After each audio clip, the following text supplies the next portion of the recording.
جو شرک کر رہے ہیں، بتوں کی پوجا کر رہے ہیں، اس کی ضد میں آ کے انہوں نے اس حق کا اور اس نبی کا انکار کیا۔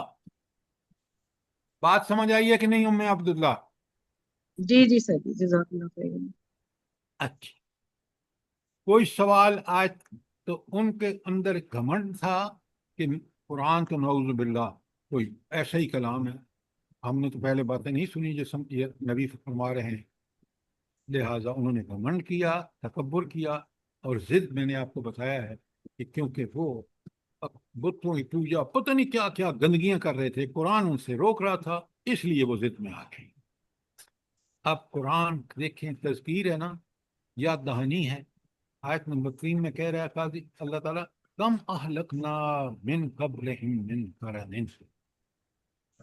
ان سے پہلے ہم نے کتنی ہی قوموں کو ہلاک کر چکے ہیں۔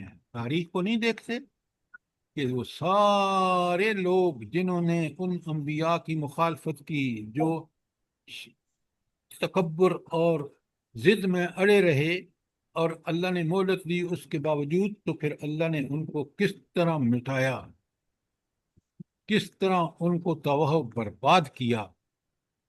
کم اہلکنا من قبلہم من قرن، کتنی قومیں ہیں جو ہم اس سے پہلے ہلاک کر چکے ہیں۔ فنادو، تو وہ چیخ و پکار مچانے لگے۔ کب؟ جب عذاب آیا نا، اب وہ سمجھے کہ اوہ یہ انبیاء جس کی وارننگ دے رہے تھے وہ آ گیا، اب وہ چیخ و پکار مچا رہے ہیں کہ اللہ ہمیں بچا۔ فنادو، تو وہ چیخ اٹھے، ولا آتا ہین مناس، مگر وہ وقت بچنے کا نہیں تھا، وہ نجات کا، چھٹکارے کا وقت نہیں تھا، وہ تو عذاب کا وقت تھا۔ نے کوئی فائدہ نہیں دیا۔ تو یہ ہے انجام کن لوگوں کا؟ جو اللہ کے نبی کے لائے ہوئے قرآن اور اللہ کے نبی کی تکذیب کریں۔ آج پاکستان میں ہم عملاً کر رہے ہیں۔ کاش میں اور آپ سمجھیں بات کو، وہ ہماری مائیں بہنیں بوڑھے بچے جو فلسطین اور غزہ میں شہید ہو رہے ہیں، ہمیں مسلمان ہوتے ہوئے بھی ملکوں کے حکومتیں اجازت نہیں دیتی کہ آپ ان کے لیے مظاہرے ہی کریں، آپ ان کے لیے فنڈ جمع کریں، ان کو بھیجیں، وہ بھوک سے مر رہے ہیں۔ کتنا بڑا امتحان ہے ہمارا، اور کتنی بڑی لاپرواہی ہے ہماری۔ سوچیں، 1000 دفعہ سوچیں۔ جبکہ ہمیں ان ساری آیات جو قرآن اگر پڑھے نا تو پھر ہمیں سمجھ آئے کہ اللہ نے تو ان قوموں کو برباد کر کے رکھ دیا، لہذا ہم بھی ذرا ہوش میں آئے۔ بتائیں تذکیر ہے یا نہیں؟ 3 آیتیں میں نے پڑھی ہیں ابھی تک۔ بالکل سر، صحیح سر، کہہ رہے ہیں، بالکل بالکل اللہ صحیح ہے اکبر۔ حال۔ اب سنیں آیت نمبر 4 کیسی تذکیر ہے۔ وَعَجَبُوا، ان کو بڑا تعجب ہوا، ان جاءہم منذر منہم، کہ ایک ڈرانے والا، ایک نبی مبعوث ہوا خود انسانوں انہی میں سے۔ یہ نبی کریم صلی اللہ علیہ وسلم کی بعثت کی بات ہے کہ عربوں میں وہی شخص اللہ نے بھیجا جو خود ان کے اندر پیدا ہوا، اور نبوت سے پہلے اس کو کیا کہتے تھے؟ یہ صادق بھی ہے اور امین بھی ہے۔ اب سنیں، یہ تو اللہ تعالیٰ کس طرح تذکیر کر رہا ہے، ذرا نوٹ فرمائیں کہ عجبوا ان جاءہم منذر منہم، ان لوگوں کو اس بات پر بڑا تعجب ہوا کہ ایک ڈرانے والا خود انہی میں سے آیا۔ وقال الکافرون، اور وہ جو اس نبی کے منکر تھے انہوں نے کیا کہا؟ ھذا ساحر کذاب، یہ جادوگر بھی ہے اور جھوٹا بھی ہے۔ اچھا، یہ ایک بات بتائیں، میں نے آپ کو بتایا ہے، پہلے میں آپ نے پہلے سمجھا ہے کہ نہیں، مجھے یہ بتائیں کہ نبی کریم صلی اللہ علیہ وسلم کو جادوگر کیوں کہتے تھے؟ سر قرآن کی ہر آیت میں اتنا ربط ہے، اتنا ربط ہے، اور اتنا اثر ہے، اتنا اثر ہے کہ وہ لوگ خود بخود مائل ہو جاتے تھے حضور صلی اللہ علیہ وسلم کی بات سننے میں۔ اور وہ پھر اس اثر سے وہ اسلام قبول کر لیتے تھے، اس لیے انہوں نے کہا کہ یہ تو جادوگر ہے کہ اپنی طرف مائل کر لیتا ہے۔ بات آپ کی ٹھیک ہے، لیکن آپ نے بیان کرنے میں ٹھیک سے بیان نہیں کی، کیونکہ قرآن خود ان کی زبان میں نازل ہو رہا تھا۔ ہم تو جب تک عربی نہ سمجھے نا تو ہمیں قرآن سمجھ نہیں آتا، یا ترجمے کو پڑھیں غور و غوض سے، پھر اس کو اس میں فکر کریں، تدبر کریں، تو بات بالکل سمجھ آتی ہے کہ یہ تو بات ہمارے دل کی ہے، ہماری فطرت کے مطابق ہے۔ تو ان کے تو زبان میں قرآن اتر رہا تھا۔ اب جب وہ اس قرآن کو پڑھتے سمجھتے تو وہ بالکل مسلمان ہو جاتے۔ تو کافروں نے سوچا کہ ہم کہیں کہ یہ جادوگر ہے، کیوں کہ اس کلام میں اگر سنیں گے تو تم پر جادو ہو جائے گا اور تم اپنے باپ دادا کے دین سے برگشتہ ہو جاؤ گے، تم بتوں کی پوجا چھوڑ دو گے، تم وہ ساری جو برائیاں کر رہے ہو تمہیں چھوڑنی پڑیں گی۔ لہٰذا وہ نبی کریم صلی اللہ علیہ وآلہ وسلم کو جادوگر کہہ کے تو وہ قرآن کے قریب تک نہ پھٹکیں جو باقی لوگ ہیں، یہ تھا ان کا مدعا، اس لیے آپ کو جادوگر کہتے تھے۔ بات سمجھ میں آ گئی؟ جی سر، جزاک اللہ سر۔ قرآن آپ یقین مانیں، جو شخص اس کو سمجھ کے پڑھے گا وہ بالکل اس بات کا اعتراف کرے گا کہ قرآن پر حق ہے۔ ذرا تذکیر دیکھیں کس طرح ہماری ہو رہی ہے۔ تو کافروں نے پہلا کہا کہ یہ جادوگر ہے، کیوں اس طرح یہ الزام کرنے سے لوگ قرآن کے قریب نہیں جائیں گے کیونکہ جادوگر ہے، اور پھر ساتھ ہی کہہ دیا کہ جھوٹا ہے۔ اب خود اپنی بات کو جھٹلا رہے ہیں، کیونکہ نبوت سے پہلے کیا کہتے ہیں؟ یہ صادق ہے، اور اب نبوت کے بعد کیا کہہ رہے ہیں؟ کذاب، بڑا جھوٹا ہے، نعوذ باللہ من ذالک۔ تو یہ قرآن سے عوام کو برگشتہ کرنے کے لیے قریش کے لیڈروں کی ایک سازش تھی۔ اب بات سمجھ آ گئی کہ نہیں آئی؟ جلدی بتائیں، سوال ہے تو کریں تاکہ آپ بات کو کلیئرلی سمجھتے ہوئے چلیں۔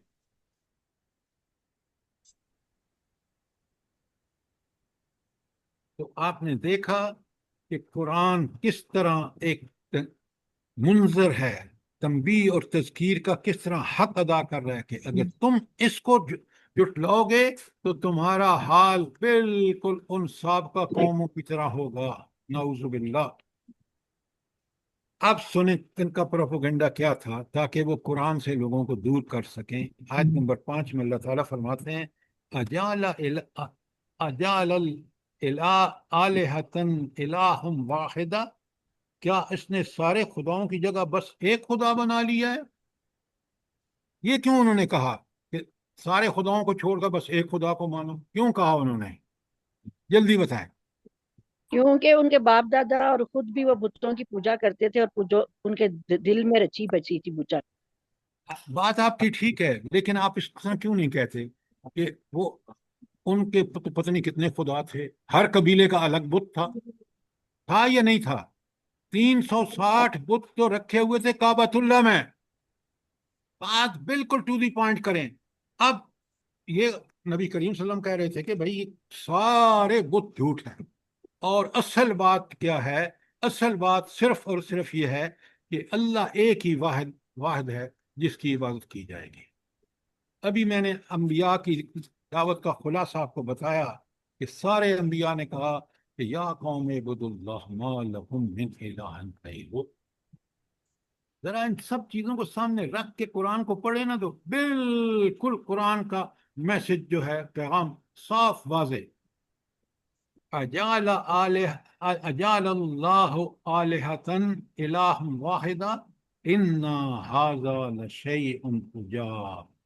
یہ تو بڑی عجیب بات ہے۔ آپ دیکھیں نا، ان کافروں کے سامنے کے نزدیک یہ بڑی عجیب بات تھی کہ نبی کریم صلی اللہ علیہ وسلم کہتے ہیں کہ سب چھوڑو ان بتوں کو، چھوڑو ان سارے جو مختلف تم نے بت بنا رکھے ہیں، ایک اللہ کی عبادت کرو، کیونکہ وہی تمہارا رب، وہی تمہارا پروردگار ہے، وہی تمہارا خالق ہے، وہی تمہارا مالک ہے، اور وہی تمہارا حاکم ہے، اس لیے اسی کی بات مانو۔ اچھا،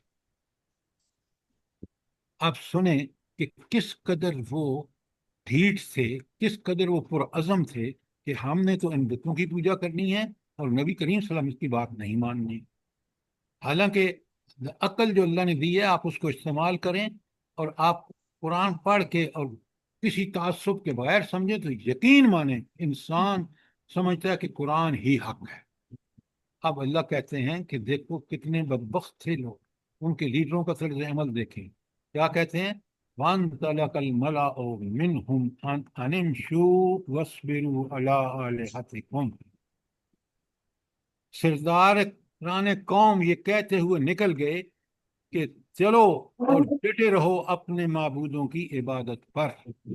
ذرا غور فرمائیں کتنے پرعزم تھے کہ انہوں نے ایک اللہ جو واحد ہے، جو پروردگار ہے، رب ہے، خالق مالک رازق اور حاکم ہے، اس کی عبادت نہیں کرنی، بلکہ ہم تو ڈٹ کے ان بتوں کی پوجا کریں گے۔ یہ مخالفت کا انتہا دیکھیں۔ اللہ تعالیٰ فرماتے ہیں ان ھذا لشیء یراد، یہ بات تو کسی اور ہی غرض کے لیے کہی جا رہی ہے۔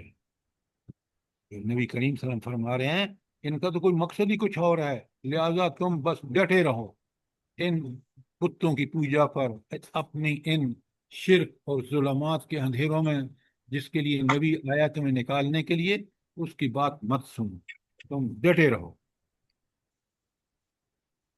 کس پہ ڈٹے رہو؟ اپنے آبائی دین پر ڈٹے رہو، اور یہ جو کوششیں کر رہا ہے اس کو بالکل لفٹ مت کرو۔ آپ سنیں ان کے دلائل بھی اس شرکیہ بت طرز زندگی کو جاری رکھنے کے لیے کس قدر وہ پرعزم ہیں۔ کہتے ہیں آیت نمبر 7 میں ما سمعنا بہذا فی الملت الآخر، یہ باتیں تو زمانہ قریب کی ملت میں کسی سے نہیں سنی، کہ ہمارے باپ دادا تو ہم نسلوں سے پوج کر رہے ہیں بتوں کو، اور اتنے بت جمع کر لیے ہیں کہ 360 کعبۃ اللہ میں رکھے ہیں، اور ہر خاندان کا، ہر قبیلے کا بت جدا ہے۔ اور تو ما سمعنا بہذا فی ملت الآخر، اور ہم نے یہ بات قریب کے ملت میں کبھی نہیں سنی، ان ھذا الا اختلاق، مگر یہ ایک من گھڑت۔ تو اب آپ ذرا غور فرمائیں کہ کس قدر غلط بات ہے۔ کہتے ہیں کہ یہ نبی کریم صلی اللہ علیہ وآلہ وسلم جو کہہ رہے ہیں یہ من گھڑت ہے، انہوں نے خود گھڑ لیا ہے، حالانکہ وہ ساری رسمیں ان کی اپنی من گھڑت ہیں، ورنہ وہ حضرت ابراہیم کی اولاد ہیں۔ کعبۃ اللہ تعمیر کرنے والے ابراہیم علیہ السلام اور ان کے بیٹے حضرت اسماعیل علیہ السلام کس قدر موحد تھے، انہوں نے آگ میں گرنا پسند کر لیا، پھینکنا پسند کر لیا، لیکن انہوں نے بتوں کی توڑ تاڑ کے رکھ دی۔ یہ لوگ دیکھیں انہی کی اولاد ہیں، زمانے کے گزرنے کے ساتھ وہ کس قدر بت پرست ہو گئے ہیں۔ ذرا نوٹ فرمائیں قرآن کیسے تذکیر کر رہا ہے ان کی، کیسے ہمارے سامنے وہ حقائق پیش کر رہا ہے۔ کوئی سوال آیت نمبر 7 تک؟ شاباش جلدی کریں۔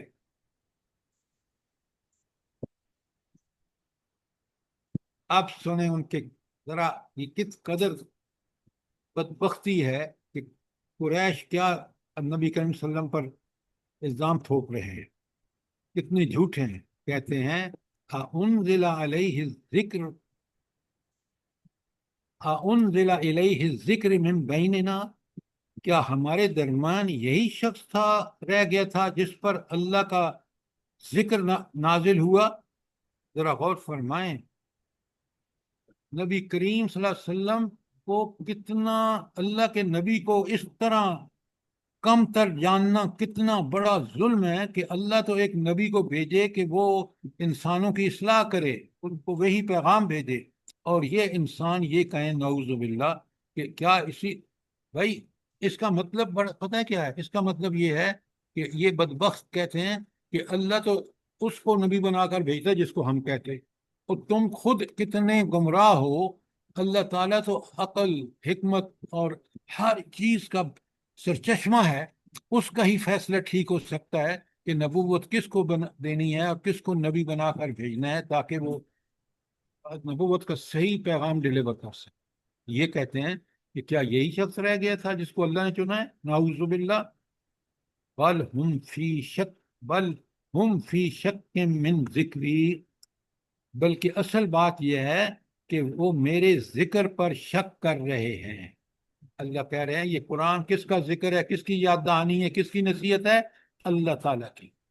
اور اس پر جو شک کرے گا وہ تباہ و برباد ہوگا. اللہ تعالیٰ آگے کہتے ہیں، یہ آیت کا ٹکڑا میں ترجمہ کر رہا ہوں اور آپ نے مجھے بتانا ہے کہ اس کا پچھلے سے کیا تعلق. بل لما یذوقوا عذاب. ہاں، تو یہ ساری باتیں اس لیے کر رہے ہیں کہ انہیں میرے عذاب کا مزہ ابھی چکھا نہیں. کیا مطلب ہے اس کا؟ آپ پیچھے پڑھ جیسے کے کہ پچھلی قوموں پر عذاب آئے تو ابھی ان پر وہ عذاب نہیں آیا، ابھی انہوں نے وہ مزہ ہی نہیں چکھا، تو اگر آ گیا تو ان کا بربادی ہو جائے گی، تباہی ہو جائے گی. بات ذرا دوسرے انداز میں کریں نا. بات آپ کی ٹھیک ہے کہ اگر انہوں نے جس کو یہ کہہ رہے ہیں نا کہ یہی آدمی رہ گیا تھا جس پر اللہ تعالیٰ نے ذکر نازل فرمانا تھا، یہ اس وقت اس الزام اور اعتراض کا جواب ان کو پتہ چلے گا جب اللہ ان پر عذاب نازل کرے گا. بل لما یذوقوا عذاب، یہ ساری باتیں اس لیے کر رہے ہیں کہ انہوں نے میرے عذاب کا مزہ نہیں چکھا. اور عذاب کا مزہ اس کو چکھنا پڑتا ہے جو مہلت کے باوجود بھی انبیاء کی بات نہ مانے. اور ہم سب دیکھ چکے ہیں پوری ان تینوں صورتوں میں جن انبیاء کا ذکر ہے کہ ان کی قوموں کو کافروں کو جنہوں نے نہیں مانا کس طرح اللہ کا عذاب پڑھ چکے ہیں. قوم نوح، قوم عاد، قوم سمود، قوم فرعون وغیرہ. تو قریش کے جو سردار تھے نا، اور یہ آپ دیکھیں ذرا غور کریں قرآن کتنا بڑا. آج بھی معاشرے میں یہ جو اسٹیبلشمنٹ، نام و نہاد اسٹیبلشمنٹ ہوتی ہے نا، یعنی جو پاور کا مرکز ہوتے ہیں. اور آپ کو پتہ ہے پاکستان میں کون پاور کا مرکز ہے، اور پھر اس کے نیچے جن کو وہ فارم 47 پر لے کے آتے ہیں، کس قدر لٹیرے ڈاکو ثبوت شدہ ان کو جب آپ دیتے ہیں تو وہ پھر اللہ کے دین کے ساتھ بالکل ایسا ہی سلوک کرتے ہیں جیسا قریش کے ان سرداروں نے کیا. اب ان کی یہ جو رعونت ہے نا، رعونت کیا تھی کہ اللہ نے اس یتیم شخص کو نبی بنا کے بھیج دیا. حالانکہ یہاں تو بڑے بڑے سردار تھے، طائف کے دیکھیں سردار ہیں، خود مکے میں سردار ہیں. تو اللہ نے کیا یہی بندہ رہ گیا تھا جس کو نبی بنا کے بھیجتا؟ نعوذ باللہ. حالانکہ آپ سمجھیں کہ وہ رب ساری خوبیوں کا سر چشمہ ہے، تو اسی کا فیصلہ برحق ہوگا.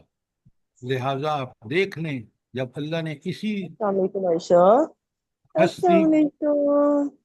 ساجدہ صاحبہ آپ ذرا مائک کو بند کریں، ذرا آپ غور سے سنیں کہ اللہ تعالیٰ نے اس نبی کو جب سلیکٹ کیا تو آپ دیکھ لیں 13 سال کے بعد مدینے میں حکومت کا قیام، اور اس میں 10 سال مدینے کے دیکھ لیں پورا جزیرۃ العرب میں اسلام وہ دین بن گیا تھا جس کو یہ سارے اعتراض اس کے خلاف تھے. 8 ہجری میں تو مکہ بھی فتح ہو گیا. لہذا اللہ کتنی پیاری بات کہہ رہے ہیں کہ ان کے اس رعونت کا جواب کہ ہم انہم خزائن رحمت ربک، کیا ان کے پاس رب کے خزانے ہیں؟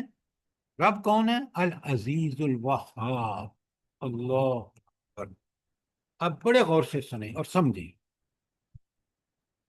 یہ جو رحمت کے خزانے ہیں ان کا سب سے بڑا انسان پر اللہ تعالیٰ کی کیا رحمت ہے؟ جلدی بتائیں. سب سر رحمتوں کی اسلام کا نازل کیا جانا. ہدایت پا لینا، قرآن کو سمجھ جانا، اطاعت رسول صلی اللہ علیہ وآلہ وسلم کا لینا. نبی صلی اللہ علیہ وآلہ وسلم کی بے ست سب سے بڑا انعام ہے. کیوں؟ آپ تشریف لائے، اللہ تعالیٰ نے آپ کے ذریعے وحی بھیجی، اور پھر اس وحی کے نتیجے میں یہ سارا انقلاب آیا۔ جو جو ان رحمتوں کا مالک ہے نا، اس کا فیصلہ برحق تھا، اور وہ العزیز ہے، وہ الوہاب ہے۔ دو نام کیوں آئے ہیں؟ بڑے غور سے سنیں، سمجھیں اور سوال کریں۔ العزیز اس لیے کہ اس کا فیصلہ نافذ ہو کر رہتا ہے، اور کوئی اس میں مداخلت نہیں کر سکتا۔ آپ اللہ تعالیٰ نے نبی کریم صلی اللہ علیہ وسلم کو بھیجا، وہ فیصلہ نافذ ہو کے رہا۔ یہ سارے مکے کے کافر جن کے اوپر ساری آپ کے پاس تفصیل آ چکی ہیں، کس طرح 8 ہجری میں فتح مکہ کے دن کس طرح نبی کریم صلی اللہ علیہ وسلم کے سامنے نظریں جھکائے کھڑے تھے۔ اللہ کا فیصلہ کہ نبی غالب رہے گا، نبی کے ساتھ اللہ کی نصرت اور تائید ہوتی ہے، ہوئی، اور وہ نبی کامیاب ہو کر 8 ہجری میں اسی مکہ جہاں سے اس کو قتل کرنے کے منصوبے بن رہے تھے، وہاں جب 8 ہجری میں داخل ہوا تو مکے والے سارے کے ساروں نے سرنڈر کر دیا اس کے ساتھ۔ تو پہلی بات، وہ العزیز ہے، اس لیے کہ اس کا فیصلہ نافذ ہو کے رہتا ہے۔ آپ دیکھ لیں دنیا میں آج تک، دیکھ لیں فرعون کو، دیکھ لیں مشرف صاحب کو، دیکھ لیں آج امریکہ کو، دیکھ لیں انشاءاللہ آپ یہود کو بھی دیکھیں گے۔ ابھی ہمارا امتحان ہے، اور اس میں اللہ کرے کہ ہم عقل آ جائے۔ اور الوہاب، الوہاب کا اردو میں ترجمہ ذرا مشکل ہے، لیکن ہم کہیں گے فیاض، جو نیکیوں کو بخشنے والا، نیکیوں کی توفیق دینے والا۔ تو اللہ جس بندے کو چاہتا ہے، اور اس کو چاہتا ہے جو نیک ہو، کیونکہ اللہ تعالیٰ کے نزدیک سب سے پسندیدہ بندہ کون ہے؟ جلدی بتائیں۔ ان اکرمکم عند اللہ اتقاکم۔ اللہ، کیوں نہیں آپ کو یاد ہے؟ قرآن کے طالب علم کو تو دیکھیں نا، اللہ کا سب سے پسندیدہ وہ ہے جو متقی ہے۔ تو اللہ فرماتے ہیں کہ اللہ جس بندے کو چاہتا ہے اپنی بخششوں سے مالا مال کر دیتا ہے۔ یہ تو آپ کو اور مجھے انشاءاللہ جب اللہ تعالی ہمیں جنت عطا فرمائے گا تو ہم دیکھیں گے کہ وہ نعمتیں کتنی عظیم بخشش ہیں اس اللہ کی۔ وہ الوہاب ہے، اس نے محمد رسول اللہ صلی اللہ علیہ وآلہ وسلم کو وہ عزتیں بخشی کہ آج میں اور آپ ہر نماز کے اینڈ پر درود پر بھیجتے ہیں اس نبی صلی اللہ علیہ وآلہ وسلم۔ سوچیں ذرا، قیامت تک کلمہ پڑھنے والا کہے گا لا الہ الا اللہ محمد رسول اللہ، سبحان اللہ بحمدہ، سبحان اللہ۔ ذرا ان چیزوں کو جوڑے نا کہ اللہ کتنا، یہ العزیز کا مفہوم کیا ہے، الوہاب کا میں اور آپ اپنی زندگیوں میں دیکھیں کہ اس کے کس طرح فیصلے ماضی میں نافذ ہوئے ہمارے بارے میں، اور کتنی اس کی بخششیں ہیں ہمارے اوپر۔ سب سے بڑی بخشش یہ ہے کہ ہم قرآن کو پڑھ کے سمجھ کے اس پر عمل کرتے ہیں، یہ اس کا سب سے بڑا کرم ہے۔ اب انسانوں کی بے بسی اور منکرین پر طنز کی آگے آیت 10 سنیں۔ ام لہم ملک السماوات والارض وما بینہما، کیا زمین و آسمان اور اس کے درمیان کی ہر چیز کے وہ مالک ہیں، یا اللہ مالک ہے؟ یقیناً العزیز مالک ہے۔ فَلْيَرْتَقُوا فِي الْأَسْبَابِ، اگر ان کے پاس ہے نا کوئی طاقت زمین و آسمان میں تو پھر کیا کریں؟ فَلْيَرْتَقُوا فِي الْأَسْبَابِ، اچھا تو عالم اسباب کی بلندیوں پر چڑھ کر دیکھیں۔ کیا مطلب ہے؟ طنز کر رہے اللہ تعالیٰ کہ اگر تم میں کوئی طاقت ہے نا جو تم اپنے آپ کو اتنے بڑے سمجھتے ہو، تو ذرا بلندیوں پہ چڑھ کے دیکھو تو صحیح، اللہ تعالیٰ کی قدرتوں کو دیکھو، کہکشاؤں کو دیکھو، سولر سسٹم کو دیکھو، نباتات کو دیکھو، جمادات کو دیکھو، حیوانات کو دیکھو، خود اپنی پیدائش کو دیکھو، اپنی صلاحیتوں کو دیکھو۔ لقد خلقنا الانسان فی احسن تقویم، یہ ساری چیزیں تمہیں بتائیں گی اس رب کے کوئی اس کی برابری نہیں کر سکتا، وہ تنہا اس کے لائق ہے۔ یہی ہے وہ یاد دہانی جو ان آیات میں کی جا رہی ہے۔ اور پھر اللہ تعالیٰ فرماتے ہیں جندن ما ہنالک محزون من الاحزاب، یہ تو جتھوں میں سے ایک چھوٹا سا جتھا ہے جو اسی جگہ شکست کھائے گا۔ کیا مطلب ہے؟ اللہ اکبر، آپ نے دیکھا کہ وہ جو اس وقت مشرکین کا جتھا تھا، قیامت تک آنے والے جو جتھے ہیں جو اللہ کے دین کے خلاف چلیں گے، اللہ ایک دن ان کو ذلیل و رسوا کرے گا۔ یہ اللہ کی سنت ہے، لیکن ہم انسان چاہتے ہیں کہ یہ اللہ فوراً نہیں، یہ دنیا دار الامتحان ہے اور دار الجزا آخرت میں ہے، لہذا دنیا میں بھی اللہ ظالموں سے، آج بھی دیکھیں فرعون کی ممی کس طرح مصر کے زو میں پڑی ہے، کس طرح اللہ تعالیٰ نے مشرف صاحب کو عبرت بنایا یہاں پر۔ اللہ ہر آدمی کو جو ظالم جابر ہوتا ہے اس کو عبرت بنا کے چھوڑتے ہیں۔ آج دیکھیں وہ امریکہ جو دنیا میں اب جس کی وہ دعوے کرتا تھا کہ میں سپر پاور، آج کس طرح بے بسی کا ہمارے سامنے اللہ تعالیٰ اس کو پیش فرما رہے ہیں۔ لوگوں، اس رب کی قدرتوں کا احساس کر کے ہم اسی کی عبادت کریں، اسی کے سامنے جھکیں، اسی کو اپنا حاکم، خالق، مالک، رازق مانیں۔ یہ ذات دہانی ہے، یہ تذکیر ہے جو آپ دیکھ رہے ہیں۔ ان میں سے ایک ایک آیت کے اندر تو آج جو رسول اللہ صلی اللہ علیہ وسلم کے مقابلے میں متکبر بنے ہوئے ہیں یعنی قریش، ان قریب وہ وقت آئے گا جب وہ حق و باطل کی جنگ کا میدان گرم ہوگا، اس وقت ان منکرین کا لشکر بالکل بے وقت ثابت ہوگا۔ وہ لشکر کب بے وقت ثابت ہوا ہے؟ فتح جلدی مکہ بتائیں۔ فتح مکہ کے وقت کس طرح وہ کھڑے ہیں اور بھیک مانگ رہے ہیں رحم کا، کس سے؟ محمد رسول اللہ صلی اللہ علیہ وسلم سے، جس کو جب 13 سال نبوت کے ہوئے تو مکہ سے ہجرت حال میں کی کہ آپ کو قتل کا منصوبہ ایگزیکیوٹ ہونے جا رہا ہے۔ تو اللہ تعالیٰ فرماتے ہیں کہ اسی طرح یہ لشکر جس نے پہلے شکست کھائی قوم نوح کے، قوم عاد، قوم سمود، قوم فرعون، یہ لشکر بھی شکست کھائے گا قریش کا، اور پھر قیامت تک اسی طرح اللہ کے مخالفین اور نبی کریم صلی اللہ علیہ وسلم کے منکر جو ہیں وہ ان چیزوں سے دوچار ہوں گے۔ یہ تھی آیت 11 تک، اور آپ نے دیکھا مرکزی مضمون کیونکہ تذکیر ہے تو ہر آیت اب اس تذکیر کے پہلو سے آپ دیکھ لیں، قرآن کا کمال یہی ہے۔ کوئی سوال، کوئی چیز جو کلیئر نہ ہو، یہ آیت 11 میں نے آپ کے سامنے رکھی ہے۔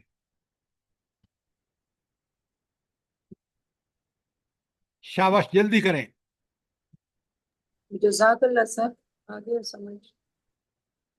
اچھا، اب یہ جو آیت 12 سے 16 تک، باقی آگے بھی آیات ہیں، ان میں ذکر ان قوموں کا کے انجام سے باخبر کیا گیا ہے جنہوں نے رسولوں کو جھٹلایا، اور اس 12 سے 14 آیات میں ایک قوم نوح کو کس طرح اللہ تعالیٰ نے برباد کیا، قوم عاد کو، قوم فرعون کو، قوم سمود کو، قوم لوط کو، اور اصحاب الایکہ کو۔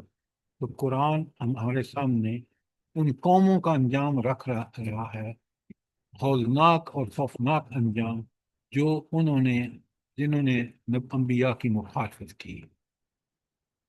تو کل انشاءاللہ اس پہ پڑھیں گے، ان کو سمجھیں گے، اور اللہ تعالی ہمیں اس کو پڑھنے، سمجھنے اور اس پر عمل کرنے کی توفیق عطا فرمائے۔ آمین۔ آمین ثم آمین۔ سر اللہ پاک ہم لوگوں کو معاف کر دے، ہم لوگوں سے جو بھی کوئی غلطی ہو جاتی ہے۔ بس اللہ تعالی ہمیں توبہ استغفار کی توفیق عطا فرمائے۔ آمین ثم آمین۔ ڈاکٹر صاحبہ، ڈاکٹر مقبول صاحبہ، بات سمجھ میں آئی کہ نہیں آئی؟ جی سر، میں نے ابھی جوائن کیا ہے، کچھ مصروفیت ہو گئی تھی تو آج آپ ابھی اس کو لیکچر ضرور، سنوں گی آپ کا آپ سنیں ضرور اس کو، آڈیو کو، انشاءاللہ سر۔ ویڈیو کو، بہت کمال ہر صورت کمال کی ہے، ہر آیت کمال کی ہے، لیکن کاش ہم اس کو پڑھیں، سمجھیں، غور و فکر کریں تھے۔ جی سر سر جی جو بالکل کل کا لیکچر انشاءاللہ ہمارا تھا وہ پورا ریکارڈ نہیں ہوا، وہ یوٹیوب پہ میں نے دیکھا ہے تو وہ آخری آیات تو اس میں نہیں آیا ہوا، کیا وجہ ہے؟ ریکارڈ کیوں نہیں ہوئی بھائی؟ پورا ہو گیا جی؟ یہ کہہ رہے ہیں کہ پورا ریکارڈ ہوا ہے۔ نہیں سر جی میں نے تو سنا ہے اس کو کل، پھر دوبارہ آیا ہوا تو نہیں پتا، میں نے کل پورا سنا ہے تو وہ آخری آیات نہیں ہے اس میں۔ سنو بکواس اپنا جو تم کارنامے کرتے ہو، دوبارہ ذرا فرمائیں۔ جی سر جی میں نے کل پورا سنا ہے، جو آخری آیات ہم نے پڑھی ہیں وہ نہیں ہے اس میں۔ کیا جواب ہے تمہارا؟